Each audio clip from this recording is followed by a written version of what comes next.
My fellow travelers, thanks for stopping by the LZ after working 12 to 15 hours a week to get here. I know you need some time off and I know you're exhausted, but thank you for taking the time to watch the entire video. And I promise that the metascores will be severely impacted by your activity. Thank you very much. And today I want to talk about something that has been bothering me for a little while, but today it sort of manifested itself into a sort of singularity of stupidity and anger that is a giant problem in the industry today. And that, my friends, is the glorification of crunch in the video games industry. So today I want to talk about this sort of ideology, why it's happening, why it's being glorified, and spitball some solutions as to how we can fix it. So, warning in advance, a little bit of an angry rant here in this one. So an upcoming game that I'm actually pretty excited for called the Callisto Protocol, made by some of the alumni that brought you the Dead Space games. Like the video if you're a fan of Dead Space, because certainly one of the greater games in the previous couple of generations that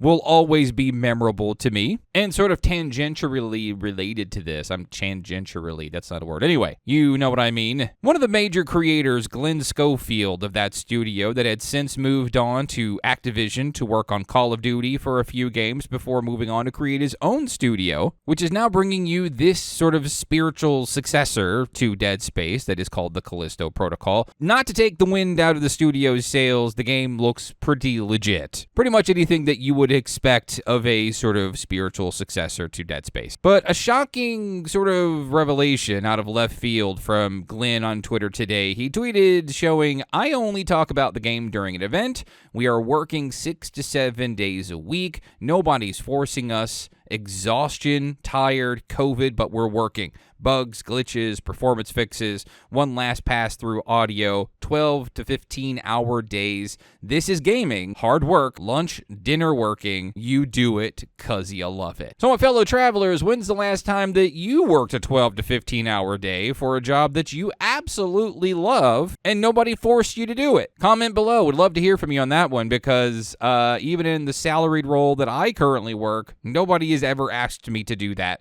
Ever. And so that tweet has a lot to unpack because several phrases in there that really jump out to me and I kind of want to scream about them. The first thing, we're working 6 to 7 days a week. Nobody's forcing us. Who is nobody, Glenn? Who is us, Glenn, in this transaction? Because you're the head of the studio.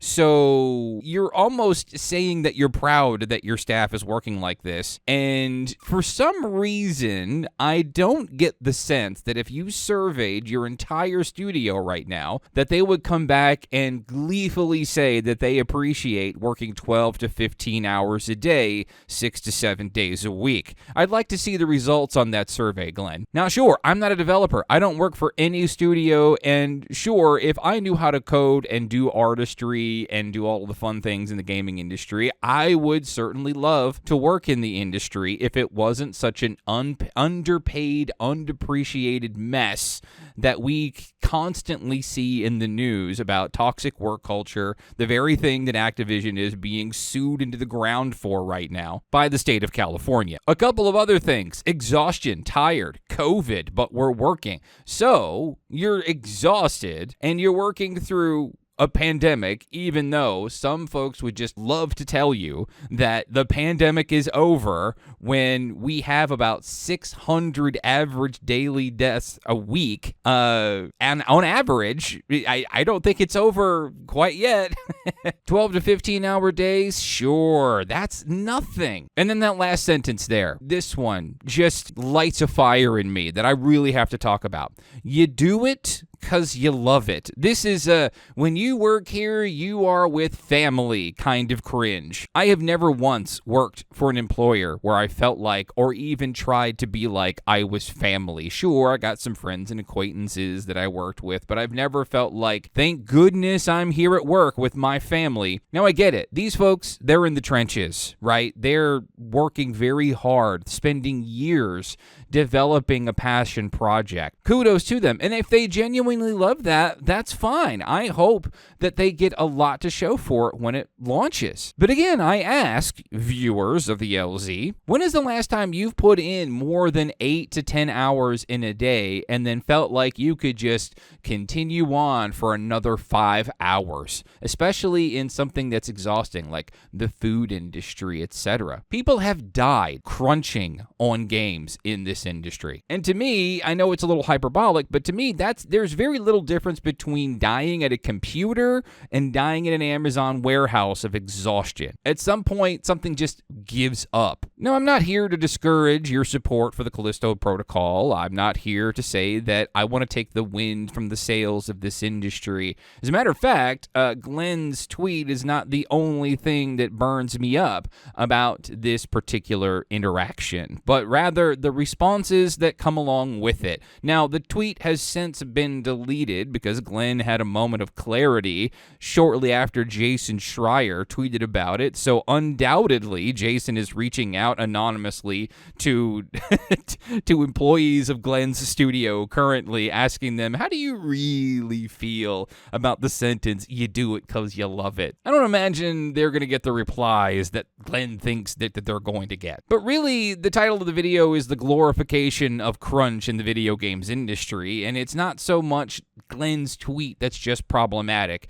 It's stupid, water-headed gamers that don't consider the impact of terrible crunch in the industry. Before the tweet was deleted, I saw all kinds of replies that said garbage like, thanks for the hard work, Glen. Does this mean the game's going to release early, Glen? Cool, I'm excited. Thanks, Glen. Can't wait. I've already pre-ordered. Now, of course, sewn into that madness was a couple of tweets saying, hey, this is not cool, Glen. Delete this, Glen. This is probably going to be controversial, Glen. YouTube's going to drag you, Glen. But the overall enablement of this behavior, to me, is kind of sickening. Because we as gamers are just kind of sitting here starry-eyed, not able to wait to get our hands on the thing that we're waiting so anxiously for, while not considering the impact of what these actions are doing for the product that you want to buy. See, when I think about a studio that's being overworked to a pulp, I can't help but wonder how the quality of the product is being impacted by just such tired and burnt out studio devs who can barely see straight on hour 14. And I really can't help but think that that just affects and ruins the quality of what could have otherwise been a better game. So when we're embracing and encouraging this rather than holding these people to task, which I think clearly happened considering Glen deleted the tweet in his moment of clarity, but people like James Stephanie Sterling has been yelling about this for years. Publications have been yelling about this for years. And it's time that every time we see a YouTube video on this, or a studio dev or a studio head talk about how culture might be good actually when it comes to crunch in our industry, we should push back on that heavily, especially when it has to deal with a AAA studio that likely has the money to afford keeping it in the oven a little bit longer. Now, some of you who have been here for a long time in the LZ, you're probably thinking, well, you cover No Man's Sky a lot, LZ. You have probably said something about their crunch. Yes, Hello Games did crunch on No Man's Sky. I actually did a video sort of related to that here last year, sort of addressing folks that called games like Cyberpunk or Battlefield 2042 the next No Man's Sky, and really dove into the differences between a large AAA publisher and a tiny indie studio with 13 studio workers working in a studio that's the size of a regular kitchen, who had no choice but to crunch or just simply tank their studio and run out of money. The studio head, Sean Murray, actually said that. Not verbatim, but I'm paraphrasing naturally. We all have to agree and come to terms with the fact that the games themselves can be better if they're not crunched. The games industry itself could be better if they're not crunched. The games industry could be better if we just demand that the culture in studios be better. Which brings me to my last point here. Of course, on the channel here, I have a rule that I don't like to complain about something without conjecturing about possible solutions to the problem. It's one thing to cry about a problem, but we should also suggest what those solutions are. Solution one is that I in my personal life work in a union environment, and it shows. The action and the treatment that comes towards employees that are under a union is categorically better. The treatment when it comes to hours versus bonuses and things like that comes with how many hours a particular associate might work. The accountability and fairness on an individual basis that says that one person can't be subjected to something that somebody else has or hasn't been. Better rules that say there's better practices for overtime and crunch and things like that. And guidelines for better pay in actions in times where overtime is needed and or required. The only way that you're going to ever keep somebody like Glen Schofield tweeting some garbage glorifying crunch in the industry is that Glenn has to be accountable to himself with a scary union looming over him. The gaming industry is one of the most under-unionized industry there is, and at a time where unions are exploding in places that are kind of unexpected, like Amazon unionization is growing. That was the behemoth of America that nobody else would have thought ever would have gone down, and it's currently happening. Starbucks might as well just give up its union busting efforts. And right now, as a matter of fact, Activision employees and ABK and that union team are working to unionize much, if not all, of Activision, and Phil Spencer has voiced saying that he would not stand in the way of those efforts when that big thing comes down. The other solution is AAA studios and publishers, you need to delay your game. Nobody gives a damn about the holiday season. Nobody gives a damn about fiscal years. The only people that care about that are you and your investors. I think it's fair to say that we've left the sort of discourse around games in development hell and game is troubled when a game is delayed like back in 2008, right? This is not always going to be a Duke Nukem Forever or a Final Fantasy 15 scenario. Now, I get it. Delaying a game is not always going to get you the results that you want.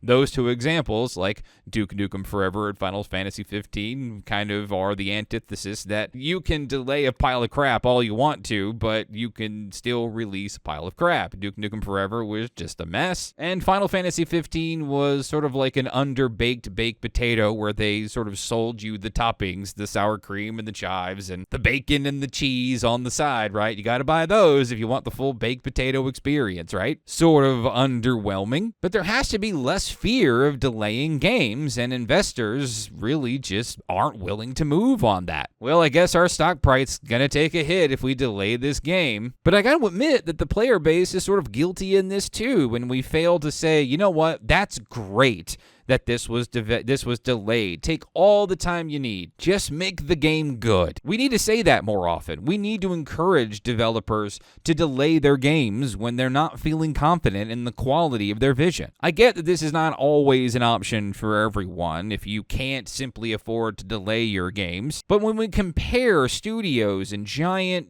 overfunded billionaire publisher studios and publishers that can absolutely afford to delay their progress. Just this week, Halo Infinite canceled a bunch of features and said that some pretty well-coveted features from Halo are just simply not going to make it until basically the early winter, which is unfortunate because Halo Infinite is one of the most solid Halos since Halo 3. Come at me, bros, in the comments. That's clearly subjective, but when I think of a full package for a Halo game, Halo 3 was it. And now we've sort of stepped back from that going, well, let's just release this as piecemeal as possible because that's just what Microsoft wants. So to recap the solutions, gamers, you need to push back on this. When you know a studio can clearly afford to delay their game, what's the rush? You do it because you love it is not a good excuse, and you are speaking for whoever knows how many developers that are working with you really agrees with that. I'm willing to bet my entire salary for the year that is untrue. Second, the only way you're going to truly get in the way of this and stop this from happening is if the industry unionizes. There needs to be union accountability in all of these major studios that holds the leadership accountable to rules that are agreed to in the union contract that says they cannot do this. Or if they do, there are monetary consequences because of it. And then 3, these studios and publishers need to take it upon themselves to delay games more. It sounds weird, but it excites me when I see a game that I'm hyped for get delayed simply because the studio doesn't feel great about the quality that they were aiming for. That's a kind of transparency that I can appreciate. Well, if you stayed this long in the video, thanks for listening to my rant from a tweet that came on an early Saturday morning. And if you stayed this long, you're probably interested in this kind of commentary going forward, so feel free to like the video if it was useful to your experience and hang around in the ALZ for more. See you next time.